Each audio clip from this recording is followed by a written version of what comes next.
પાલીતાણાના અનીડા ગામે વનકર્મી ઉપર હુમલો થતા સારવારથી ખસેડાયા।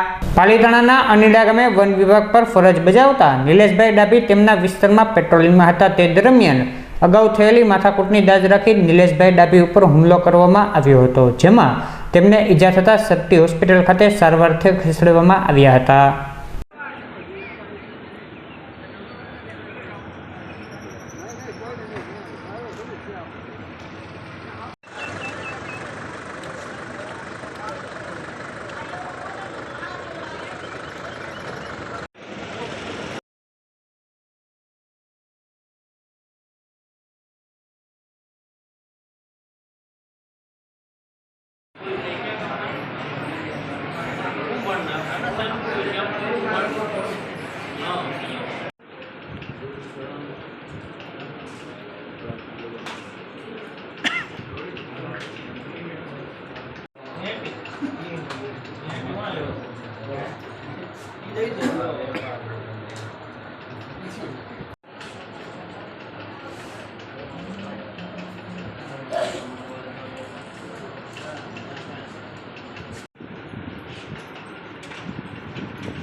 તમારું નામ પેલા મોટા ભાઈ? ડાભી નિલેશભાઈ બુટાભાઈ। નિલેશભાઈ ક્યાં રહ્યો અને શું બનાવ બન્યો? હું હાલ પાલીતાણા રહું છું હેડક્વાર્ટરમાં, અને હું મારા જંગલ ભાગમાં ફેરણું કરવા હું મારા ફોરેસ્ટર સાહેબ બંને જતા હા ત્યાં રસ્તામાં જે અમારે જૂનો એક માલધારી હતો એને હારે જૂના પહેલેથી એ લોકો ત્યાં અમે બંધ ભાગ કર્યો છે ને, એટલે એ લોકો અવારનવાર અમને આવીને ધમકી નાંતે દેતા હા। એ લોકો ત્યાં જે બંધ કરી દીધું ને તેવા આવેગમાં હતો એ જૂની દાજમાં એને એમ જતા હતા, અચાનક એમણે લાકડીથી અચાનક ઘાત કરી લીધા સીધા, તમને મારી નાખવા જ કહ્યું કે।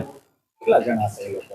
એ લોકો એક જણો હતો, બે જણા હતા પણ એક જણાએ હુમલો કર્યો। શું નામ છે એમનું નામ ગોહાભાઈ છે। તમે કઈ જગ્યાએ ફરજ બજાવો છો હાલ અત્યારે? હું પાલીતાણા રેન્જમાં અનીડા બીટમાં।